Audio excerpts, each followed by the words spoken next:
batata bamama bilenge bana tolanda biso nyonso La Foi Magazine tokozala dessus te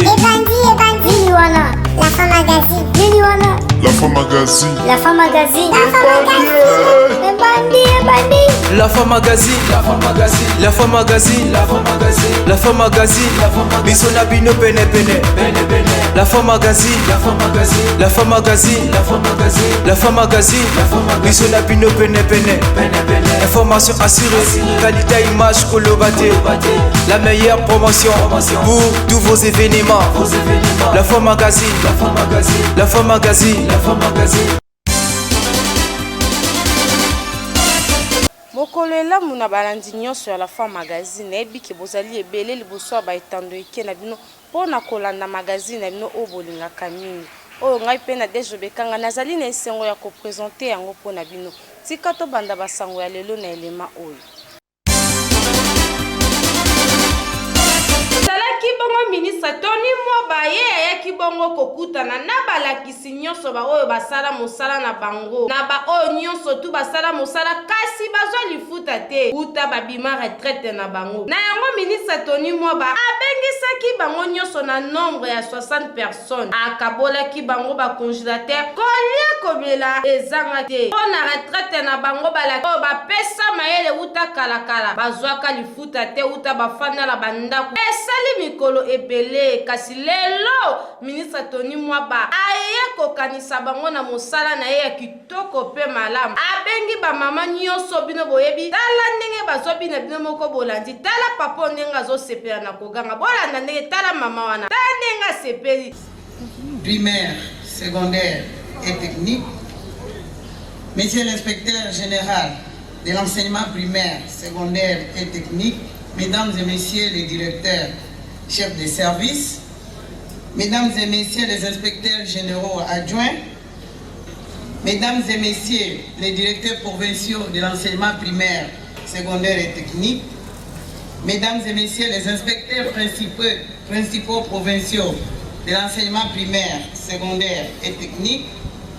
mesdames et messieurs les directeurs provinciaux du SECOPE, révérends messieurs les coordonnateurs nationaux des écoles conventionnées, mesdames et messieurs les syndicalistes, chers enseignants, mesdames et messieurs distingués invités, à vos titres et qualités, tout protocole observé. Avant toute chose, permettez-moi, Excellence, de m'acquitter d'un agréable devoir, celui de souhaiter à toutes et à tous la bienvenue dans ce magnifique cadre de l'Institut Mokengeli Belema. Je tiens également à remercier chacun de vous pour avoir bien voulu rehausser de votre présence la cérémonie de ce jour en dépit de vos multiples charges et occupations. Veuillez donc trouver ici l'expression de notre profonde gratitude. Tony Mwoba mosala kitoko wapi pe lengi boende zaraka boende tolingaka kasi toko souhaite na ba oyo mususu pe batikali bazala bandaku nanu bazwi ya bango te bango pe basepela lokola ba mamo ndenge kaka tolobaka biso na bino pene pene. Ministre ya Transport Cheribe Okende auti bongo ko changer comité ya sika pona etamboli malamu ya société ya Transco. Tolanda na reportage ya Cédric Kimbi. Kinshasa mardi ya lelo tolamuki na tongo ngingo sango ya sika na matoi société publique ya transport na kombo ya Transco balelaki mingi pe solution emonani ministre ya transport et voies et communication Cheribe Okende a changé pe atie comité ya sika pour na gestion pe comité yango ekokambama na batu misatu monsieur Laurent Boy PCA Chief Chipamba DG pe adjoint na ye Pierre Lutanga eloko tokosenga na comité oyo ya sika bazala mayele pona ba conclusion ya inspection générale des finances IGF na mukuse toza na kondima lokola La Foi Magazine na lopoto ne kolakisa comité oya sika aza na charge pe akotrouver solution pona ba nyongo nyonso oyo bandeko na so basala kuna bazali kolela. Ba baétudiant ya université ya Kinshasa inikino tobengaka na mokuse bazali bongo na esengo ya bozongi ya bacour na bango malgré liwa ya ndeko na bango oyo babomaki na masasi. Tolanda na reportage ya Patience Matamu. Mokolo ya le 2 août na université de Kinshasa baétudiant bayebaki na kozongela bacour na bango na ntina ya décision oyo ezwamaki entre baétudiant na bacorps académique ke bacour ekozonga kaka apres kokundama ya étudiant kombo ya Chamakwete. Yango baétudiant batelemaki mpona koloba ke atika bango bazongela bacour na bango penza mpo baza na reta ya makasi. Yango ntango bamonaki mikolo ya La Foi Magazine bazamaki maloba te. Aujourd'hui, il était prévu qu'on puisse reprendre les activités. Cette déclaration a été faite par la deuxième personnalité de l'Université de Kinshasa, monsieur le professeur Eustache. Alors, quoique les corps n'est pas encore enterré, donc il fallait dans un premier temps qu'on puisse passer aux obsèques de notre condisciple honoré Chamakwete en deuxième année de graduat, faculté de lettres, sciences humaines, département, sciences de l'information et de la communication. Alors, vous savez très bien, l'UNIKIN a un grand retard. Il y a d'autres facultés qui sont, en grand retard, des cours, encore moins des examens. Et donc, si, comment dirais-je, on retient les activités, alors on ne saura pas terminer l'année comme il a été prévu. La prise des activités académiques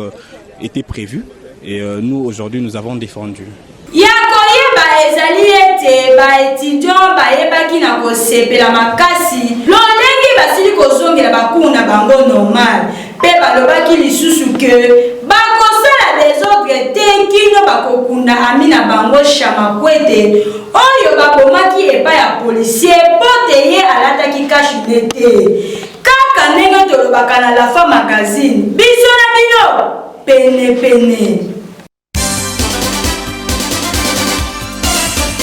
Tozali bongo na commune ya Makala précisément na jemi ya échangeur ya point chaud ya Lobo epai wapi bakonzi ya la police bazali kokanga bakuluna oyo bazali kotungisa population makasi. Tolanda na reportage ya Patience Matamu na Eliezer Diansoka. Awa tozali bongo na société ya jemi échangeur point chaud Lobo bipai oyo bozali komona lieutenant Didier akangi bakuluna oyo baza konyokola population mingi bona ndenge balobaki na micro ya La Foi Mag.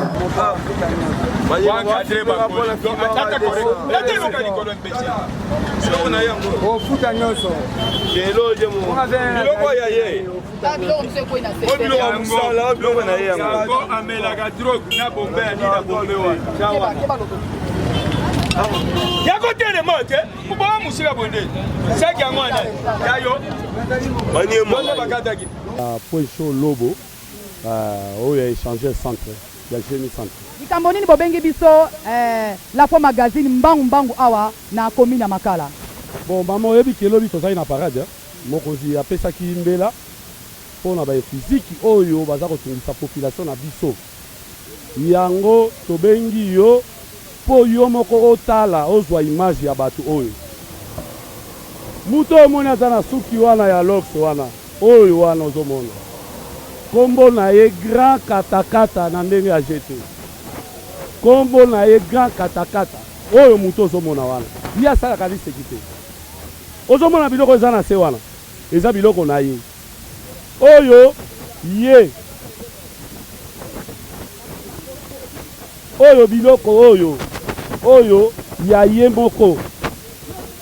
amelaka nanu bombe amelaka bombe yo moko ozomona awuti kokata moto ya bato pembeni kaka pembeni ya bureau ya la police akata bashi akata saki ya bato ya mbongo mpasi aza yanke alobi police ekosala ye eloko te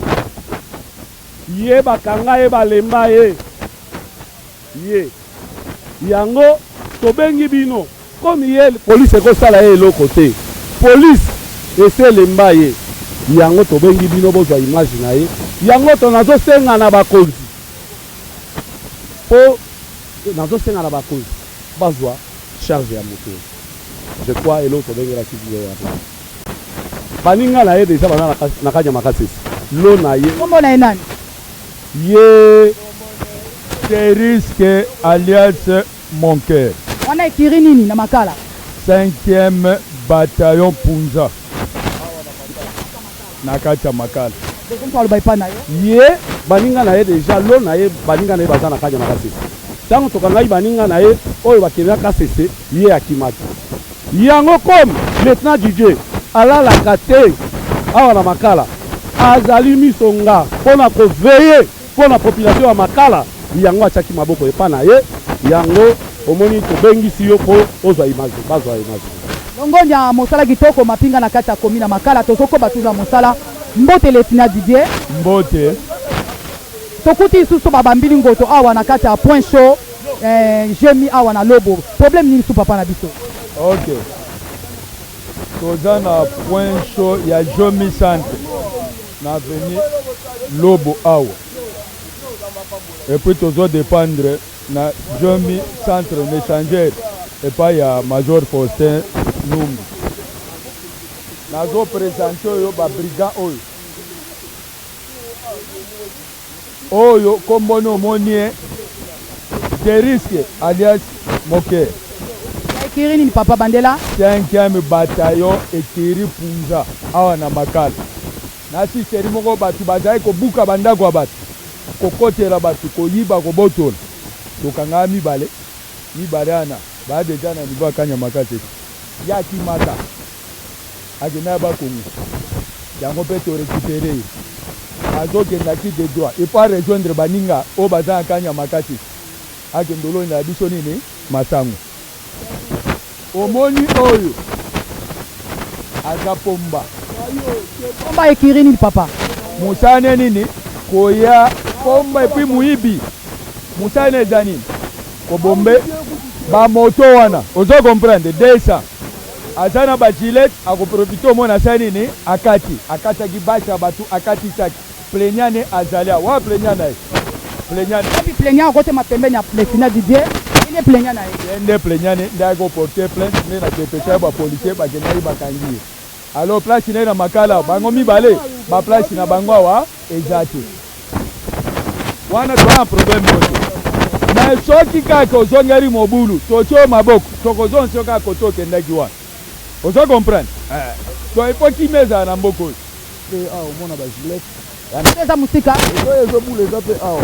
tokosela ngo te tosala ngo moto eza ezobula abandi kokata basi papa naotima ntango bayibo mbona komisiko double mpo nalanda siko ye eta naolanda ye boye yakima kati basi monika eloko nakotenga bakonti mponga mona mona makala na basi tala kamera kombola onani kombolanga Info Kaboya Info Kaboya bakangi yo ana la police ya Jemi échanger mpo nini nazosenga manyema nanga 200 francs nakota salo bakata na lot wana herni 20 heures avant couvre-feu bamasa mombo baye na nsima na ngai mer baye na nsima na ngai banyomena te en face ya salo ya Kianza nayebi te nga mutu na menase na botole mongo na telemaka na basoda bayakanga ngaka pesa papa mofundi alobi ke omenasaki ye obotoli ye saki okati na gilete yo koto alobi ke ozokende na salon de coiffure salon nini ekangamaka na 20 heures to na 21 heures te salon mosanga Kianza kataka soki na 20 heures bakataka mwasi bakataka masuki na 20 heures mama mwana mino na boye na ndenge mabe te akolanda notisaka te na ferrailleur na chantier chante nini na GB nakobenga bakonzi na nga na sim yana kati kongo lieutenant Didier akoselo makambo parce que Jemi ekosaka te bakoselinga makambo ana akoselo makambo bakonzi bakoselinga makambo oyo bake lieutenant Didier azosala mosala kitoko te na kati ya komi na makala azosala mosala kitoko nde akoselo makambo so mpo na ngai ebongo gode eza na se awa tomoni awa ezali ya nani gode yanga te nani ezalaki dimanche nasengi masala na saki na stafe na oyo binga nde tosengana na basaki nayebi teke eza na bilo na kati bakangi nga briske natemi na menase mutu natelemaka wana bakonzi baya bakanga nga mpe sikoya place wana message nini ozokopesa na population na mbeba oyo osali oyo lelo bakuyo na kati ya la police ya Jemi échangeur point Cholobo mokonzi aza mokonzi ya mama journaliste okota musama kala mobimba otika loka sango nanga mabe te okotuna baplaignant asalaka musala feraya na chante na GB na pigeon mise à pigeon sope osenga okende to okende. Merci beaucoup. Mbote jeune homme makuto na bakraka bo bakangi osali nini awa na kati ya point Cholobo bakangi na osali lote na ye awa ebongo yo osali eloko te ose retrouver awa ndenge nini bakangi nga mpo na siki suki esali nini eza mabe naza na loge na ye awa nazokomprendre te ndeko mibamambo oyo bafilme ngai ebongo lieutenant Didier akoselo makambo naza na eloko aloba te oyo naleki nango mposo aloba yango wana siko message nini ozokanonse na ngambo na bino na famille te naza na eloko aloba te ozalikamba koloba te ozala mposo okende prison to kanyamaka sesi soki nake prison na likambo nasali na okende so na likambo nasali ata bilanga na okende so nasali yango te nzambe azali biso nyonso toniata mabele toniata yango nyonso mabele kaka nde mokonzi sage comme nakopesa bandeko nanga mibale baluka mosala mosusu ya kosala eloko ozosala bango baopération bombe oyo bazomela bombe oyo bazomela oyo soki bameli bombe bazokipe tata bayebi yo bakokale oyo bazobotela biso bambo neti biso tobulaka na bato bapine baonyokola biso bawasala biso boye donc comme conseil wana bapesa bango batika kwitu wana bawamela baluka mosala mosusu bayekola moto babula ede bango bina bana moto mpe bakoma bakuluna neti oyokaki bana moto baoloba wana eza biso te bana moto nyonso bango bakoma omaske na nsima ya moto babimisa biso nyonso keatie biso mpe tokoma kobotola eza bango kobotola kokata bato bamashete na babuti baa bato mwa boye bakovanda pembeni na biso te bakende kaka nyama kote bato population balobi babongisi ti na lutu oyo nde babendaka batiaka moto na nsambo bazobenda mokangi yango na saki na ye na bashilete oyo nyonso eloko eleki eza nini aparsa eloko ndetinga na okostate namela mpe motivanga na mosala na travail ya makasi nga ya ferrailleur na chantier naye mokonzi bakangi nga kibo badele oyo bakangi nga bapreuve nanga desali motivanga na bulo na kianza sala omwe nde baboma biso tosala misala toluka mbongo tobokola bana tofuta bapale na biso bango baya koyiba biso basala biso bamabe omona kuna desila ya mboka oyo ya bango yosila te pwana eza nini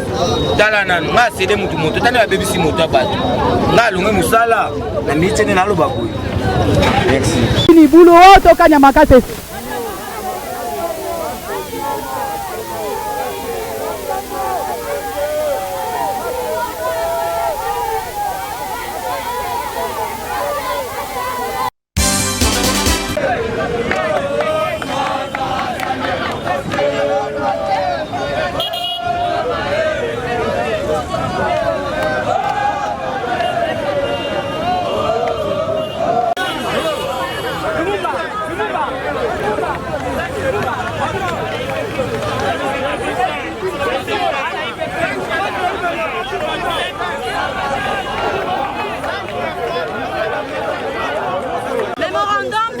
citoyen adressé au président de l'Assemblée nationale. Honorable président de l'Assemblée nationale, nous, les filles congolaises et fils congolais, regroupés au sein de nos divers mouvements citoyens associatifs, avons décidé de manifester auprès de votre représentation nationale, laquelle vous avez la charge de présider, afin de vous rappeler ce qui suit. 1. La République démocratique du Congo traverse une zone de turbulence politique majeure qui est en train d'éroder l'unité nationale et créer les clivages sociopolitiques, fragilisant ainsi notre démocratie.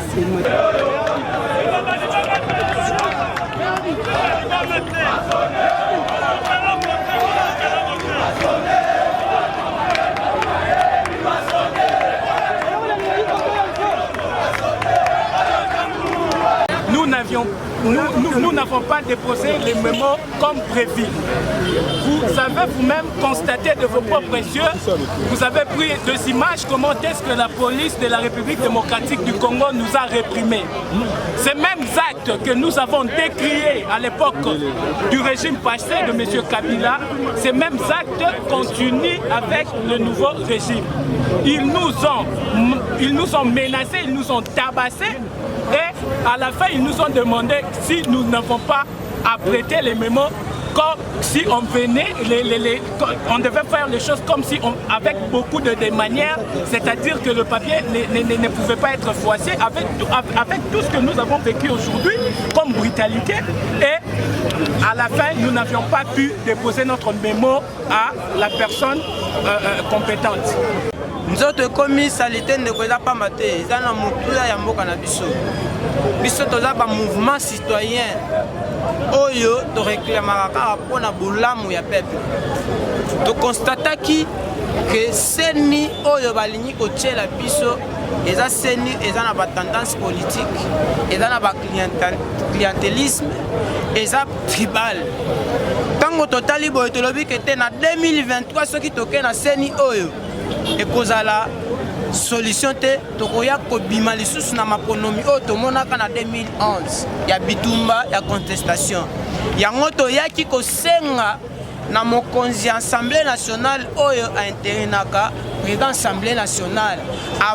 président ya Seni pardon avant que abima bakoka kotala ba revendication ya peuple oyo alingi komona président ya Seni oyo aza na couleur politique te oyo aza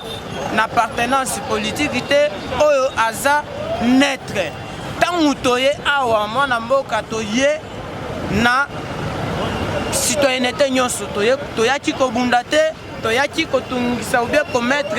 en difficulté ba institution te toyaki komarche po to déposer mémo na biso na kokamwa la police en mboka autodéploraka n'importe ya ndeko Kabila bazo continuer lisusu na babiloko wana na période ya Félix Tshisekedi totungisa mingi babombe betami tina nenga kotika ndeko na biso mutakala ndenge babota ye balongoli ye bilamba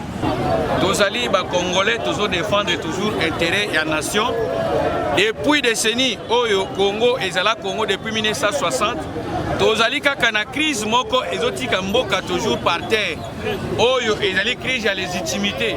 On a compris que la CENI là c'est là où vient la crise wana nyonso to eza provoqué na CENI et pour que CENI eza la CENI moko malamu yango bapesi kombo wana CENI commission électorale nationale indépendante mais lelo yo ezali bongo tisute ezali CENI moko moto aye na bakandida na ye atie wana soki boboyi balobi kandida oyo te alobi ke te kaka ye wana. Merci beaucoup. Toza awa na kati ya parler du peuple po tolobi non à dictature. Tovandi trop pendant 18 ans na dictature ya ndeko Kabila, jamais lelo ekoza la continuelle na ndeko Chilombo. Yango toye awa kotelemela makambo bazosala na CENI. Commune ya Makala na quartier Salongo, précisément na Avenue Panzi. Population bazali kolela ba terrasse ekomi bouché na ndenge ya kosakana te. Tolanda na reportage ya Didon Pere. Magazine kitaki bongo na commune ya Makala na quartier Salongo na Avenue Panzi. Omona population ya koto yo bazo vivre lokola na mboka me bazaka na ville ya Kinshasa. Otala mama na salite evandela bango awa baliaka na salite balamukaka na salite pe balalaka nango. Botala ba terrasse esi ebusha surtout soki baza na saison ya mbula. Salite nyonso ya kalamu ekotelaka bango na bandako. Yango tango bamonaki miko ya La Femme Magazine bazamaki mabate. Mbote mama. Mbote. Ah tozap mama. Toza na Panzi. Précisément wap na commune nini? Na commune ya Makala. Même bato balobi ke bino boyiba mapangu na bazinga jinga ya bakala mweza ya solo bino pe bosali yango. Nga penza neti o ya ngai na somba ngo na mbongo. Toyiba kalamu te, biso toyiba kalamu te. Tosoma lupango na 1967. toboti awa toboti bana na biso awa tokoli awa babali biso awa bongo mapango ekomba fulu boye mpo na nini mapango ekomi fulu boye kalamu adeborde esika kalamu aza koleka batia bapangu yango na kalamu akoma okota ntina bapangu ezalaka lupangu ezalaka bien mais so balongoli bapangu oyo basomba na kalamu bango na nde bokolongola nga bokolongola nga te burgmestre na bino ayaka awa te ya makala burgmestre na biso tomona ye te namona kaka nani tusangila chef de quartier esili ayaka te ye tomonaka yata mokolo moko te namonaka kosangela ya kotala mai alobaka nini alobaka il faut badresse kalamu basali to basali te basalaka te sikoyo message nyonso oloba mpo na bango mpo basali yango te sikoyo mpo na ngai namoni ke tolembi yango topesi ba message na nino tolembi yango tolembi kopesa message mutu moko asalaka aza te. Bonjour Yaya. Bonjour. Ah toza komi nini Makala. Précisément wapi vraiment na avenue nini Précisément na direction ya Mawanga na quartier Salungu. Avenue nini Yaya Panzi. Mais pourquoi tu écoutes ma pangu et comme ba foule ba salité ba terrasse ça ma boucher et ça ni vraiment Bon, ya koloba eza vraiment pas si parce que commune ezara boité. Eza inondation ya kalamu ekoma mukie. De plus que souvent ba otonga banda ku kalamu ekomi mukie. Alors moi maye ki te zate maya comme ça la inondation azobima. Tant azobima ayeba ndiko bebisa ba venir azobebisa même mapangu. Aujourd'hui, on a même la terrasse est bouchée, donc moi même vraiment que moi ça a facilité pour les kézate. Ce qu'on peut vivre à ndeni awa na commune makala na avenue Panzi awa na se parce que fulu na funa mapango. C'est difficile, so batie fulu te moi ba vivre bien zate. Na ndenge nini yaya? Parce que fulu wana zo permettre ko canaliser mai ko simba puissance ya mai. Yango wana e comment lokola ciment o batu ba koma ko ça la méthode pour permettre batu ba vivre bien na mapango. Et bon, bourgmestre a commis la makala yaka te ko visiter bino ba population na awa. Toyebi bourgmestre makala te. Na ndenge ni? Na tikala po komona ete. Ya solo. Ayebi epete. Do ayaka te. Ayaka te amona na kate toyebi pete. O ba chef du quartier. Na mona mutu te. Est-ce que vous vivre à peine parce que solo makasa na kata quartier. Donc so ba sali boite ba boki fulu te moye ba ba vivre zate. Et bon message ni so ko annoncer na ngambo ya bakonzi pour la likambo etali côté oyo ndenge komi fulu. Eza vraiment pas si parce que batu bazolo ba trop na ba information. Bakonzi baza na mboka o eza londire mutu bazaka sauf kipe bakendaka kuna eza pona ba parti pris na famille na bana na bango ils sont pas là juste pour ba kipe peuple congolais mais bakendaka eza pona ba intervention na bango eza pona ba makamu na bango plus mais ba yaka te pour otala le lengeni environnement zo vivre eza vraiment pas si a commencer même ba bourgmestre bazo zo mona ya commune ya makala te batie bourgmestre neti bourgmestre commune ya makala to ebikazaka soki avant na licence asa mwana ya makala te il fallait que bazwa bourgmestre mwana ya azala mwana ya makala propre pour koyeba lolenga ko tambola akoyeba nenga ko gérer commune malamu maintenant bazui makala ba pesa ngo pa bourgmestre uta licence to masina ayebi vraiment propriété malamu ya communauté et ça vraiment passe donc ba kondi bazwa conscience ba yeba ke bazo gérer ba nyamate bazo gérer batu et batu na kati ya capitale bazana droit ba vivre comme il faut bazana droit ba vivre tant ba ba ke tozana Congo cela veut dire Congo c'est la partie cause à la soin cause à la mabé il faut place union sur la parce que tous dans la capitale mais total en ningo tous dans la carte makala yango zo mona ke ba maladie à tout moment ba malaria ba typhoïde donc ba épidémie zo taquer ba tout mingi parce que salité c'est salité soko tenati o tie caméra o tali ba terrasse bisika ba vivre en environnement o quand même na passe na mawa ce qui peut battre bois qui va fouler boité moi va vivre exact parce que fouler les permettre que canaliser mais ils permettre que simba mai moi ba mapanga ba tebe exact. OK, merci monsieur. Comment on nani? Comment on Nisha? Comment kitoko Nisha ato za commune? Ya makala. Précisément wapi penza? Twana makala quartier Mawanga. Mama na ngai atayo moko mwasi kitoko ne mapango ba fulu boy bo vivre apena ndenge ni avo mana commune makala wa. Biso neto vuwa bele sunga biso mingfuna sike bomondi place onenge eza eloko sunga tour onebe to mayo ko to so batina banda opo aninke susiati o biso oyo fulu mte sunga biso baboya fule ya koto pousse mo so ba 500 pousse musu 500 donc alors koto mo ko vivre ezate faut sous battre so comme na susiati bazo linga fule ya te donc tour mai to non tina kata bandaku bozo ya biso solution makambo donc sans fulu bo vivre te sans fulu to vivre te tour ba lo boya ya tamunde toza lo boya be na fule ya mai ezokota na ndako omoni loko abafule ya mai ezokota biso na ndako toya biso na mingi na oloba te ni mokonzi na bakatela biso likambo oyo biso tozala na bukumesa ya makala yango bukumeske ya komini ya makala na chef du quartier bozalaka to bozalaka te okomona bandeko oyo bazovivre ata na kimia te po salite ya ndenge oyo eza malamu te okini bopeto yango bopeto yango esukaka kaka na gombe to nini bobwaka nanu misu mpe na makala ekozala malamu mingi kaka ndenge tolobaka na La Femme Magazine biso na bino pene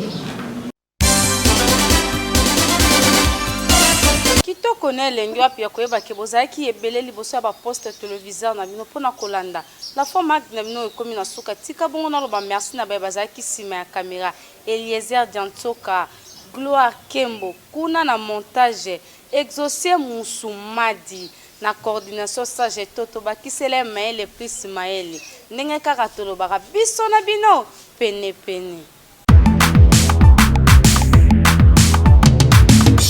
batata bamama bilenge bana tolanda biso nyonso La Femme Magazine tokozala dessus te ebandi wana La Femme Magazine nini wana La Femme Magazine La Femme Magazine ebandi La Femme Magazine La Femme Magazine La Femme Magazine La Femme Magazine La Femme Magazine biso na bino pene La Femme Magazine La Femme Magazine La Femme Magazine La Femme Magazine La Femme Magazine biso na bino pene information assurée qualité image kolobate la meilleure promotion pour tous vos événements La Femme Magazine La Femme Magazine